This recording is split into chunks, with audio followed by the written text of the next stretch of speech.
everybody for joining us. My name is Jiyae Hwang. I am a senior associate at Scott Legal PC. So today we are going to spend some time to discuss the E-2 visa requirements with a focus on risky cases, which primarily means cases where the investment amount is low. So just a few things before we get started. Some of you may know the firm was actually founded on an E-2 visa 10 years ago. Our founder, Ian Scott, is a Canadian national, and he applied for an E-2 visa to come to the US to establish Scott Legal. The firm has successfully renewed its E-2 visa as well, so we can also share that experience with you. Scott Legal is a full-service immigration law firm, but we focus primarily on E-2 visas. We have processed hundreds of them, and we typically process E-2 visas that are higher risk, which typically means with lower investment amounts. We have processed at a variety of consulates around the world, but our primary two consulates are Toronto and London. We will be continuing this webinar series, and we are doing at least 2 webinars a month on different immigration law topics. And at the end of this webinar, we will be sending out a few things to all participants. So first, we will be sending you a copy of the PowerPoint that will be used in this webinar. We will also be sending everyone a comprehensive guide to the E-2 visa that you can use as a resource. We will also send you a link where you can sign up for additional webinars in the future, and also a link to this webinar as it will be recorded. This webinar will also be made available on YouTube, and we encourage you to subscribe to our YouTube channel and hit the notification button, as we do regularly upload a variety of immigration law related videos. Finally, we will send you a link where you can follow to set up a consultation with one of our experienced attorneys should you wish to discuss your case further. As for today's panelists, we are lucky to have Kelly Weiner, who is the managing attorney of the firm, who has a decade of experience processing a wide variety of E-2 visa cases. And finally, for any questions you may have, please feel free to add them to the chat box or use the Q&A function, and we will try and get to all questions. So without further delay, I will start the presentation. So let's first talk a little bit about what are the E-2 visa requirements. What are the basics of what are eligibility requirements for the E-2 visa? So in general, E-2 visa is a non-immigrant visa for investors who are seeking to come to the US to develop and direct a US enterprise that they invested in. This won't necessarily lead to a green card, but you can continue extending the E-2 visa indefinitely as long as you continue to meet the E-2 requirements. So what are the requirements? So first of all, the applicant must be a national of a treaty country. All right, thank you everybody for your patience. I think there was a technical glitch over there. So I will continue our discussion. So you must be a national of a treaty country, and this person must own at least 50% or more of the treaty enterprise, the business that you are starting in the United States. The investment must be at risk, which means the money was actually spent as opposed to just sitting in a bank account. With regards to the amount of the investment, there is no hard minimum as a numeric number that is written in the regulations, but the requirement is that the investment must be substantial in terms of making all the expenditures necessary to start the business and get it up and running. Now, there is also a source of funds requirement for this investment, which means the applicant must need to prove that the funds used in setting up the enterprise came from a legitimate source, which can mean saved earnings from employment, a gift from, or a loan from a bank, or a loan from a personal acquaintance, anything like that. With regards to the loan, the only requirement is that any loan must not be secured by the business itself or the E-2 business's assets. So it can be an unsecured loan or a loan taken against someone's own personal properties that are unrelated to the E-2 enterprise. Now, let's talk about the marginality requirement. So the marginality requirement goes to the revenue generation potential of the business, right? So the E-2 business cannot be a one-person shop The profitability of the business must be sufficient such that it can not only just support the investor and his or her family, but also hire additional U.S. workers. So we typically recommend clients to make plans to employ at least 3 to 4 full-time employees within the next 5 years of operations. Now, let's talk about the real and operating requirement. So the real and operating requirement means that the E-2 business must be ready to start running once the visa is granted, or that the business is already taking revenue, which means everything needed to get the business operational has already been obtained. So this means, for example, the business entity in the U.S. must already been established, business space is secured as necessary, for example, through a commercial lease. All required licenses to operate the business have been obtained. And this can also mean that client contracts for services are already in place. The applicant must be coming to the United States solely to develop and direct the business. So develop and direct the business means you must be taking an active role in managing the business. This cannot be a passive investment. The E-2 applicant is also not coming as just an employee or worker, but really primarily to manage the business at a high level and hire more employees to do the on-the-ground work as needed. Now, finally, the requirement is that the E-2 visa is a non-immigrant visa, so the applicant must show an intent to return to their home country upon the expiration of their E-2 status. This is usually satisfied by a signed statement of the applicant to that effect.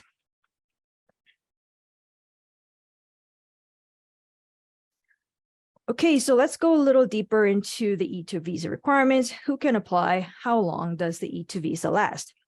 So as noted before, the E-2 visa is a non-immigrant visa, which allows nationals of certain countries to come to the U.S. to develop and direct the operations of a U.S. enterprise that they have invested in. And there are two options, actually. You can either purchase an existing business in the United States, or you can start a new business in the U.S., a startup.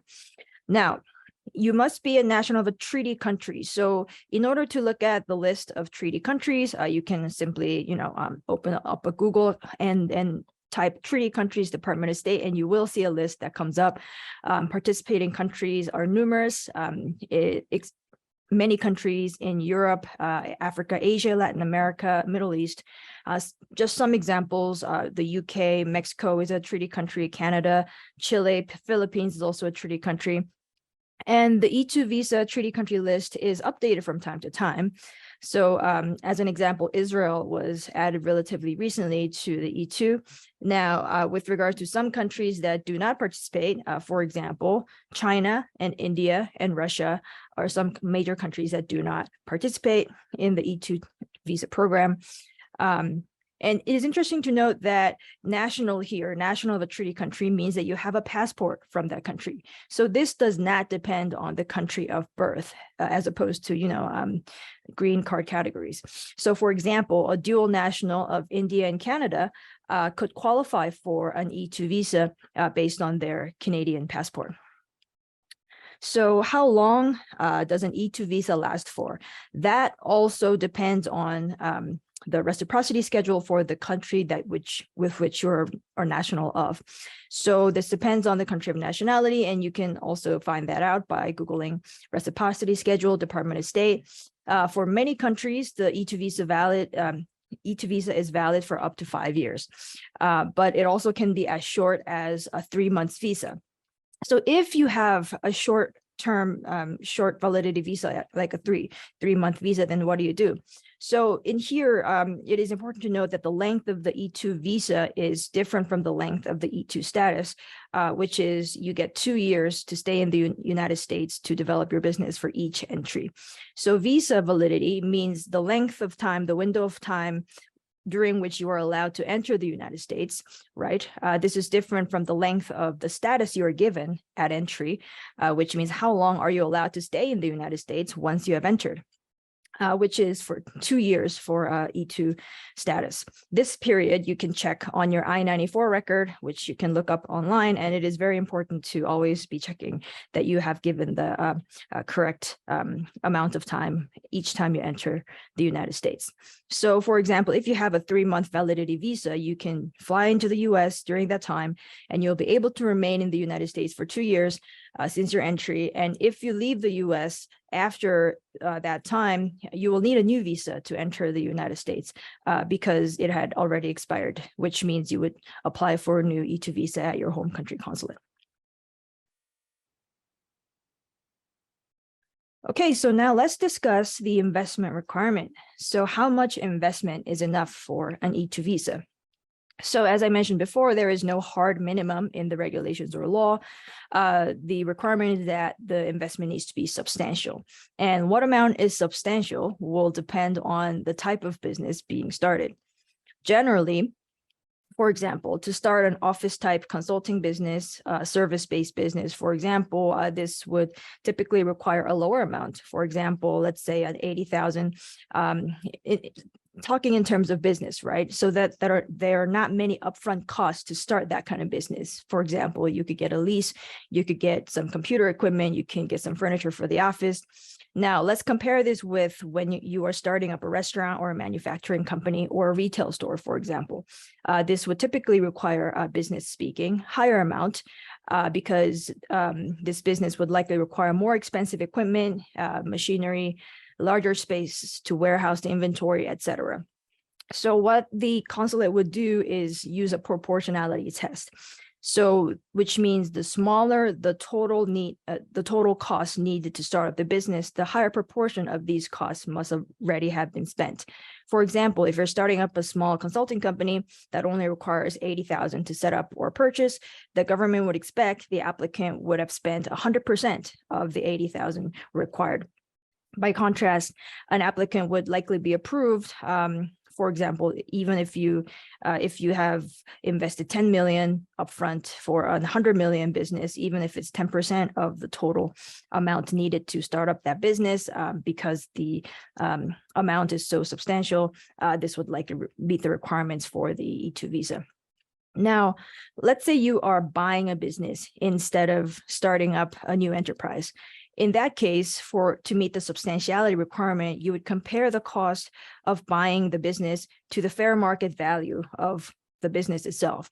So if you bought the business in the open market, you likely paid the fair market value for that business, and this would likely be considered a substantial investment.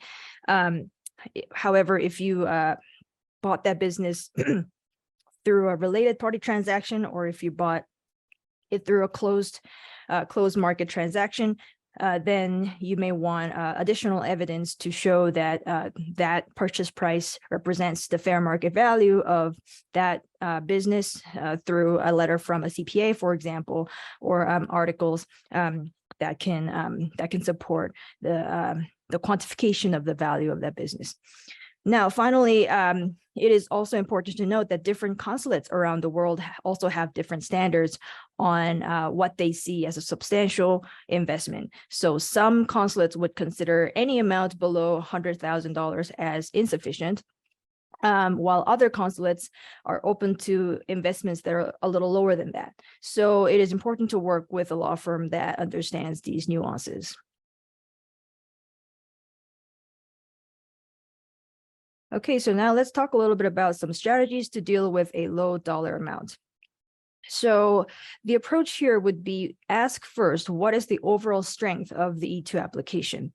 If the other aspects of your E2 case are strong, then you could be okay with a lower investment amount. So for example, you can prove that the company is real and operating and ready to go by showing letters of intent from clients to retain the business services, or client contracts or purchase orders that you have already signed for products or services, which can really show that there is a significant demand for your services. for your company's services or products.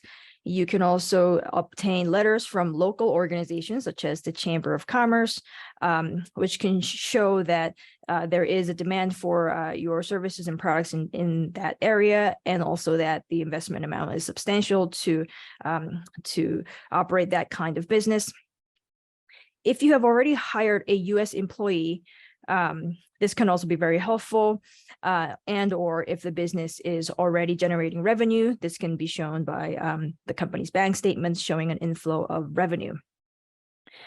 You can also work on providing a very strong business plan, really show how strong the profit generation potential is, to strengthen the marginality aspect of your application. And as I mentioned before, it is strongly recommended to hire employees before you apply. It is not required to have employees before you apply. However, if you do, this can strengthen your case, especially if you have a lower dollar amount for the investment. So let's look at a couple of examples. For example, one, let's say you are opening a business. Let's say you invested $80,000. You already hired 2 U.S. employees, and the business has already started taking revenue. And you already have 10 clients where you can show client contracts to evidence that. In that case, we would say that is a strong case, even though the investment amount may be low, the other aspects of the case are strong. Now let's compare this with another example. Let's say you invested the same amount, 80,000, no other strengthening facts, and you're not willing to do anything else to get the business, you don't have any other evidence that can show that the business is either operating or generating revenue or have any employees. Now, this could be a riskier case. The consulate could find that not enough has been done to show that the business is ready to be real and operating.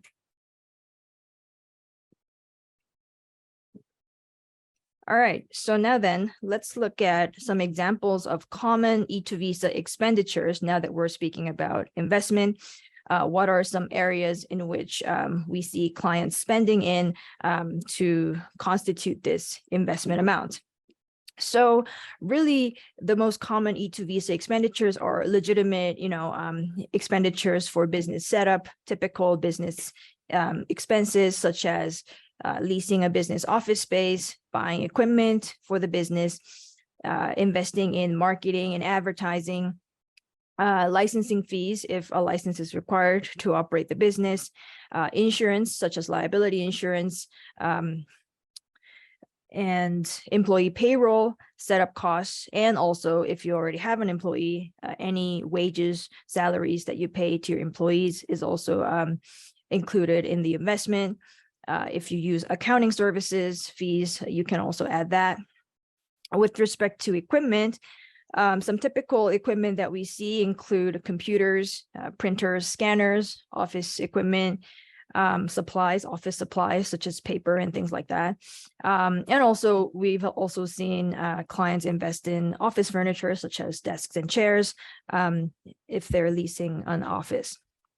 Now, let's then consider the question, are there good expenditures versus bad or weak expenditures? Now, to start with strong expenditures, I would just refer you to the list over there, which are bona fide business expenditures that are needed to get the business ready to, get started and running.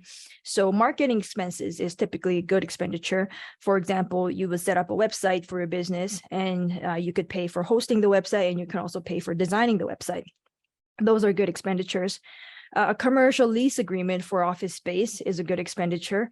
And sometimes clients would use an option to prepay the rent instead of just paying the month that you already used if they want to boost their expenditure amounts. Now, computer equipment, printing equipment, and scanners, those are typically very good expenditures. Usually there is a business need for those. For retail businesses, purchase of inventory can also be a very relevant expenditure. With regards to furniture, we would just advise to make sure that those furnitures are typically used for that business purpose and there is a real business need for such furniture. Purchasing IP trademarks, that can also be a strong expenditure, clearly related to the business.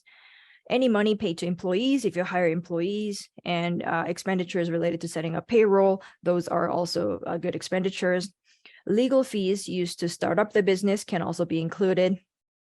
For example, you can include business entity setup costs, costs of incorporation, and also licensing fees if those are required for the business.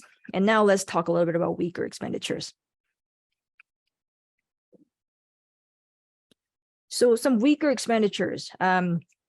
First, we wanted to talk about a vehicle. So if there is a legitimate business need to transport equipment or personnel, and if the vehicle would be exclusively used for the business, such as, let's say, a cleaning service where you have a lot of equipment, this could work. However, a vehicle is not a good expenditure if it's just for the owner's convenience to go to the office and back.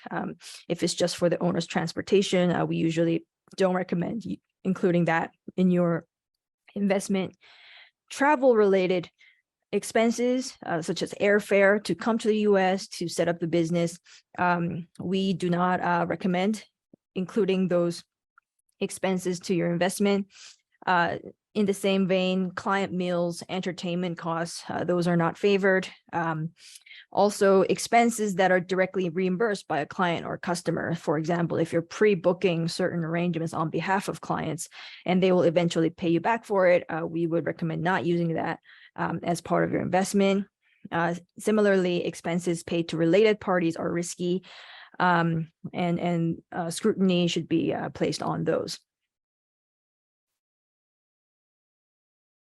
Okay, so now I think I would hand it over to Kelly, and she would continue the presentation. Thank you, Jiyae. Perfect. So now that we've talked about, kind of framework of requirements for the E-2 visa, some examples of kind of strong cases and weak cases, and good and weak expenditures, we're going to talk a little bit about some of the riskier types of E-2 visa businesses and how to address those. I would say that even though these are kind of riskier types of businesses, we do process these successfully on a regular basis. So I think that they are very possible to get through successfully, but it's just good to be aware that there are some, additional risks with these types of businesses. So let's look at consulting businesses. This is a very, very common, business model, and one that we do frequently. So one of the challenges here is that theoretically a very low investment may be needed to start a consulting business. Often you need a computer, you need the person's expertise. So it's very common that people will come to us and say, I don't need to spend any money. How would I even get the E-2 visa? Because I just have nothing I could spend on. So I think that ultimately, although from a business model perspective, yes, you could start this business, with very, very little actually invested. For the E-2 visa, you do have to show that you've invested a substantial amount and then it's at risk and irrevocably committed. So you want to spend money on items that, are necessary to get the business up and running. And what we encourage people to do is often think about what normal types of business expenses you would have in the first couple of years of your operations, and perhaps make some of those expenditures earlier than you normally would have. Right. So perhaps you have business contacts, so you don't really need a really robust website yet, but but over time you would develop one as your business grew. So perhaps it's better to invest that money now, spend more money on actually getting that website, up and running, refining it, perhaps work with a PR firm, work with a marketing firm. Additionally, maybe you don't really need an employee yet. However, for a consulting business, a very common concern is this person going to come to the US and just work as a sole consultant? And that's not what the E-2 visa is for. It's required that you show the business is going to support more than just the investor and their family. You must create US jobs. Therefore, it can also be a really good expense to hire an employee. Perhaps you get, a part-time office assistant, somebody to help you do some of the setup activities, for the E2. And then anything you pay to that employee, can be included as part of your investment. Similarly, any ancillary employee-related expenses like hiring a payroll provider or any benefit programs can all be included as well. You can also sometimes prepay for office space. So again, this is something where many of our clients will say, look, I don't need office space. And that is, I think, understandable and more common. That being said, even though office space is not strictly required, it is our experience that officers, view a company that has some type of commercial business address, in a more favorable light. Even if what you're getting is kind of a virtual office space, so you're getting mail at a, at a commercial office space, or you have kind of a hot desk or a virtual or a dedicated desk at a WeWork or some other type of shared office space. I think all of that can be very helpful. And if you can prepay some of that, that can also, go towards your E2 investment. So I think the key is that even though from a business perspective, a consulting company could start up with very little, you really do need to show that you've made a substantial investment in order to qualify for the, for the E2 visa. So another type of business that's very common and also, I think, heavily scrutinized are kind of real estate businesses. So on many consulate websites, they even have in their FAQs, a question that says, can I buy a property in the United States and get an E2 visa for that? And the answer is no. So passive property ownership does not lead to an E2 visa. And I think because many people have that misconception, they're very sensitive to this idea of, did you just buy a couple properties and maybe you're collecting some rent and, trying to make, to argue that that is a business. And much of the time they will not view that as a business that is kind of real and operating enough, in order to qualify for the E2 visa. So just purchasing a property, putting it in the name of an LLC, this is not going to work. What you want to do is you need to actually develop some type of revenue generating, business model, that shows that the company is going to be real and operating, is going to hire US workers, that there's something for you to develop and direct. So some potential ideas we have here, these are all cases where these have been done successfully: a real estate brokerage firm, a real estate, management company, renovation or construction, house flipping as well, if it's done on a large scale. So I think that oftentimes maybe what our clients will do is perhaps they do own a couple properties and they want to, maybe flip them, or they do have some, kind of properties that they own where they're collecting rents. So what you would want to do is almost build on that. So perhaps, if you own a couple properties where you provide those property management services, you go into you become a property management service company, and then you collect contracts from other, property owners, and you manage the actual properties for those additional owners, and you're getting revenue from that. So it's important to show that there's going to be active clients, that it's not just, you owning a couple homes. If you're going to do house flipping, you want to be doing that kind of real estate commercial development on a much larger scale. To give you an example, we have a client that had done a similar E2 case and was primarily engaged in, flipping homes, and had a portfolio of around, 40 homes, that they were working on. So if you're going to be doing that, it does need to be a much larger, endeavor. And of course, then, the actual investment amount will generally also be higher, if you have so many properties that you're purchasing and properties in development. Another thing to consider with real estate is that it's a very heavily regulated industry, and it's often regulated by state.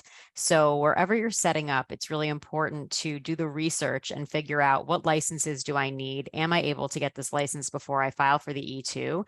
If not, perhaps you want to partner with, someone local who may have that license, either as an owner of your business or just from a, business to business relationship. So, but it's very important to do that research ahead of time and make sure that you have the appropriate licenses in place when you go for your interview. So if they were to say, well, how will you be allowed to do this? You're able to show, well, we have an arrangement in place. We've looked into the licensing requirements.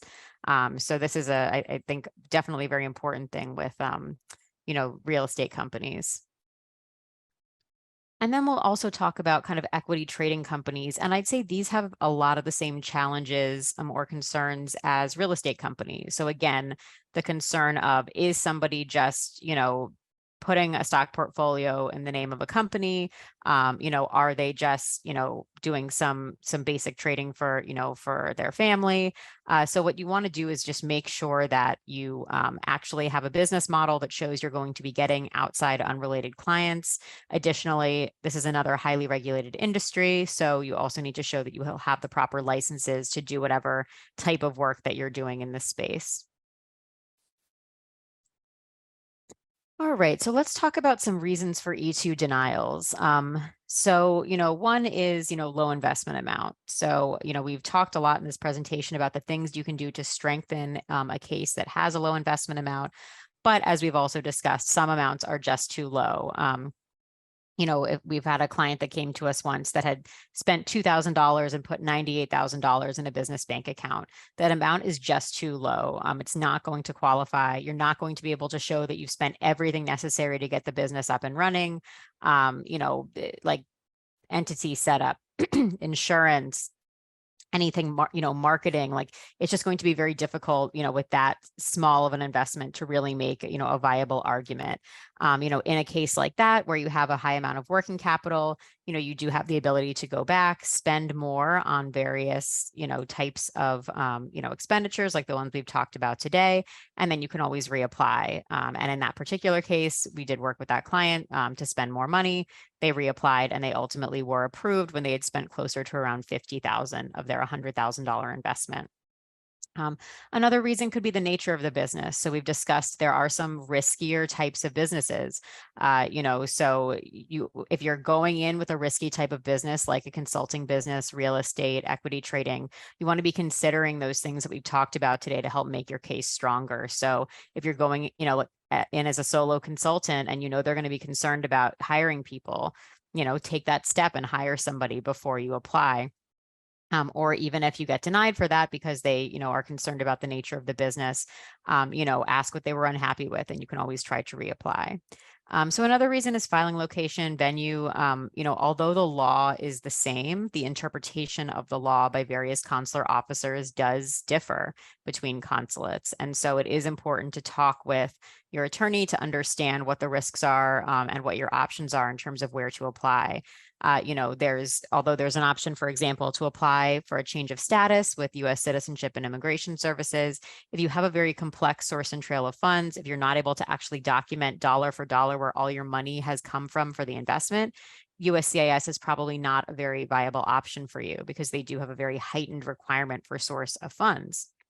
That being said, if you have a very clear source of funds and you have a very low investment amount, USCIS may be a good option because they are much more open to lower investment amounts, than many consulates around the world. So there's lots of nuances, and additionally, consular officers change. They change their posts, every few years. So it is very important to talk with your attorney to try to get the most up-to-date information about where to file and what the current status is at the various consulates. So then the next reasons for denials are kind of related, so let's say you've been running a business in your home country for 10 years and you've never hired anyone. This could be an issue for marginality. The officer for a startup usually is willing to rely on your business plan projections. However, if you have a really demonstrated history of running the same business and you've never hired anyone, they're less likely to believe those projections. So in that type of case, it may be even more important that you actually do hire someone before you apply, just to, remedy that concern that they have. And then the second one here is related. So, there's always going to be a concern. Is this business going to create jobs for U.S. workers? That is a major part of the E-2, the E-2 requirements.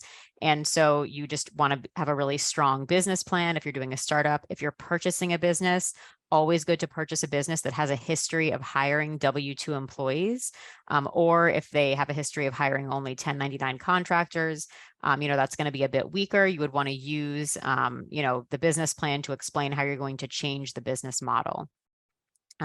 Other things that can happen are issues with the adjudicating officer. So consular officers are human beings, and they have, subjective, kind of ways of reviewing some of these applications. Although there is an objective standard, that's not always how, it's kind of ultimately done at the interview. So if you are having issues with the officer, we always recommend, staying as calm as possible, even if the officer is rude or short with you. They do have complete discretion over whether to grant the visa. So a good thing to do is to ask questions, ask what it is they're unhappy with, and then, try to reapply. It's not a guarantee, but most consulates will try to give you a different officer if you reapply, for the visa. And then the final is just you didn't meet the requirements at the time of filing. Sometimes, people will apply. Perhaps they don't own a majority of the business, or the business isn't majority owned by treaty country nationals. There's just kind of some very basic, requirements that you need to meet in order to, qualify for the E-2. So very important to understand those, before you submit your application. Let's talk a little bit about some E-2 adjudication trends and hot topics. So thankfully, this is becoming less and less, impactful. But obviously, COVID and the pandemic had, a huge impact on visa processing in all areas, including on E-2s. And there are ongoing impacts on E-2 processing. So, each consulate really was, affected differently based on the country where the consulate is located. And therefore, each consulate is kind of at a different pace at getting back to normal. So there are some consulates where already things are almost, very, very similar to what they were pre-pandemic. So, the consulates in Japan, London, Toronto, those are all pretty much back to where they were, perhaps a couple more weeks delay, but generally processing cases in a very reasonable time frame. Then you have some consulates, for example, in the consulate in Colombia, where they are still very, very backlogged on E-2s, where there was a whole, over a year period of time where they were not processing any E-2s, and they're now just getting to the backlogs. So we're still seeing delays, there that are, extreme, months, years. So it's very important to kind of talk with your attorney and understand, what is the status of the consulate you're applying at, because they are, all kind of getting back to normal at different rates. Consulates are processing E-2 petitions, where we process a lot in Toronto. Generally they're reviewing the cases within about 10 business days and allowing you to schedule an interview. Interviews can then generally be scheduled within, 1 to 3 months. Sometimes you can get an earlier appointment by logging into the system. That's just Toronto. Every consulate is different. So very important to kind of look at the consulate website, talk to your attorney to understand kind of what are the current timelines that we're seeing. Other options, if the timeline at the consulate for you is very, very long, is you could, apply with USCIS. So if you're here, let's say you're here on an E-2 visa, you want to renew your visa, but the consulate is just taking forever, and you're concerned about your I-94 expiring and your visa is expired. You could extend your status from within the United States with USCIS. Something that's important to consider, though, is that when you apply with USCIS, they won't necessarily rely on the approval of the consulate. They view that as it's a completely different agency, the Department of State, and they themselves will look at the case as a brand new case. So this means that you actually will need to submit proof of your initial investment, proof of your source of funds, and they will review that and determine if they think it's sufficient. So just because, your case was previously approved at the consulate and now you're filing an extension with USCIS, it does not mean they're going to defer to that approval. So you will need to submit all that evidence again. Also, as an initial application, you can apply with USCIS or with the consulate. If you're applying with USCIS, then you need to physically be in the United States, and you need to, be here in a valid status that allows you to change your status to E-2. So for example, let's say you came on ESTA. ESTA does not permit you to change to E-2 status. Let's say you entered as a business visitor on an actual B1, B2 visa, then you actually would be able to change to E-2 status as long as you file that before your status expires in the United States. We've talked a little bit about this earlier, but with USCIS versus consulates, there are some key important differences. USCIS is friendlier to low investment amounts, which is great. However, they also have a very strict view of the source and trail of funds. whereas most consulates will take a very high level view. So let's say you earn money from employment, you may provide a few years of tax returns and then proof of you transferring money to the United States. For USCIS, they often will want to see money accumulating in a particular bank account. If the money's been transferred different places, they would want to see the transfers. So they would really want to track kind of a dollar for dollar accounting of the money from the time that you earned it, showing you accumulating the savings through to when you spent it on E-2 expenses. So that can sometimes be a very onerous process depending on when and how you got the investment funds. So definitely something to consider if you're thinking about USCIS. Another very important thing with USCIS is that you do not get a visa stamp in your passport that allows you to travel.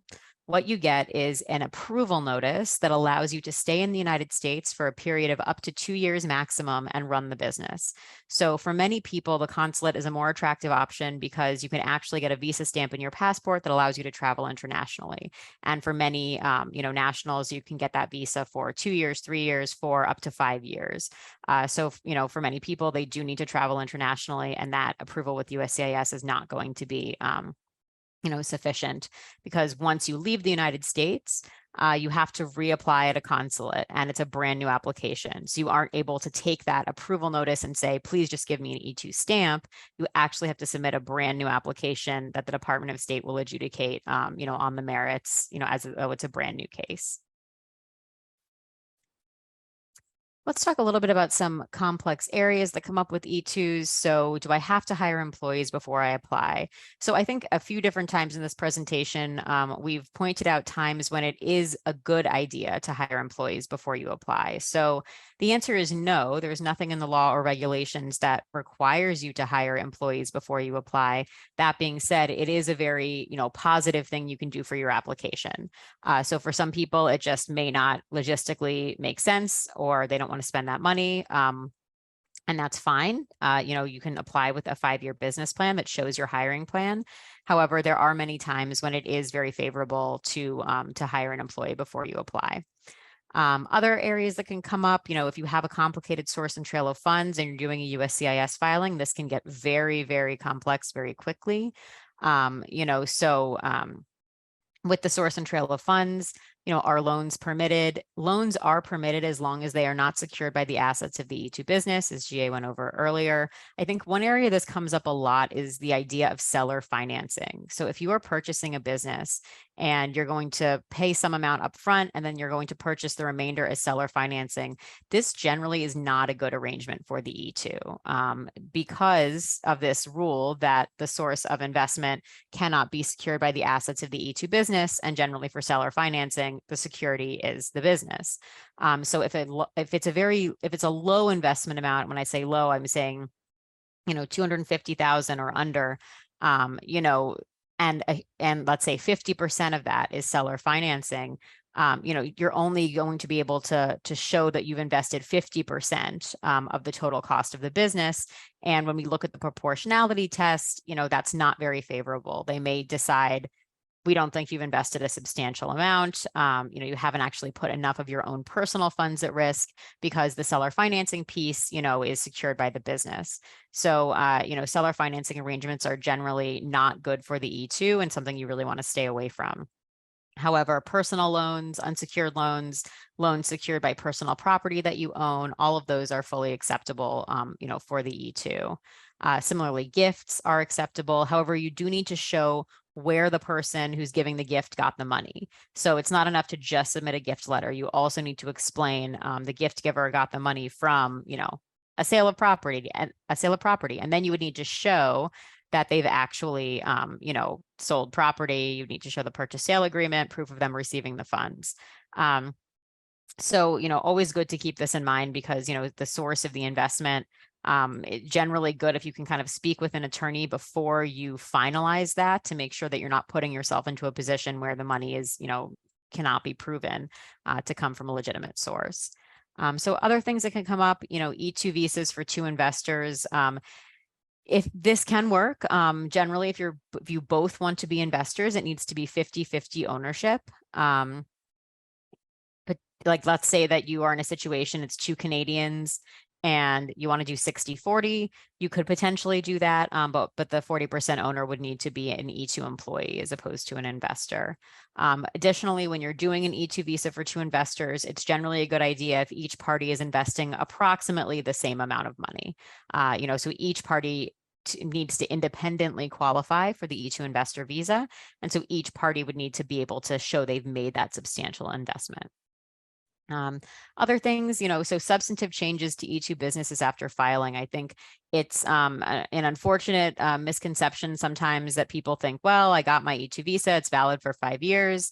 I started up a restaurant, but, it went bust. And now, I want to open, a nail salon. So if there is a substantive change to the type of business that you're doing that you presented to the consulate, you are not permitted to just completely change the business without going back and getting a new approval. So if you're in the United States, you have an option to submit an application to USCIS saying, there's a substantive change, please approve it. You also can reach back out to the consulate and see if they will accept some type of amended proof of documentation to update your application with the consulate. Additionally, if there's a change in ownership, so let's say that you own 50% of the business and you had a U.S. citizen partner who owns 50% of the business and they now buy 10% of the business from you. Now the business is not a treaty country nationality anymore. It's only 40% owned, by the treaty country national. Now the E-2 visa is technically no longer valid. So will there be some type of automatic cancellation? No. However, your visa is no longer valid as of the time your company no longer meets the E-2 requirements. So you wouldn't be able to keep traveling on that visa. You would need to ideally have some type of transition plan. If you are, very common, sometimes people have a business and they're raising capital, they're worried that their investment or their percentage of ownership is going to go below 50%. You need to be planning for that before that happens. Perhaps you can transition to another type of visa, an L, an O, an H-1B. There may be other things available to you, but you have to do that planning ahead of time. And then something else that can come up a lot, family business purchases. So, I think Jiyae alluded to this earlier as well. If you are purchasing a business on just the open market, then generally, if you're paying the fair market value for that business, that's going to be considered substantial. If you are buying a business or a portion of a business from a family member, there's going to be more scrutiny on that and more scrutiny on what you're paying. So if the net profits, if the assets of a business are very, very high, and your family member is willing to sell you 50% for $25,000, that's obviously going to be scrutinized as to whether that's really a fair market value for the business. So in these types of situations, it's generally a good idea to get a third-party valuation. That can say based on the financials, this is a fair, price for this business, and then show that, you have paid that amount. All right, so we've gotten towards the end here. And I see one question here about whether a franchise is a good or bad E-2 opportunity. So I think franchises can be used for E-2s and can be used successfully for E-2s. They, sometimes will have a benefit to them because, if there's an established franchise, and they often will help with marketing, they'll help, with kind of, equipment. So I think all of those things, generally will help franchises to be a good opportunity. It doesn't necessarily cost more than other business types. There's a franchise fee that you generally have to pay, and there may be more equipment just depending on what type of franchise you're operating. So I think it's impossible to say if it will cost more. It will cost more than some businesses and less than others. It just depends on what type of franchise you're opening. In terms of the, one concern with franchises is just, will you have enough control over the business to develop and direct it? So that's something where you do want to have your attorney review the franchise agreement before you sign it.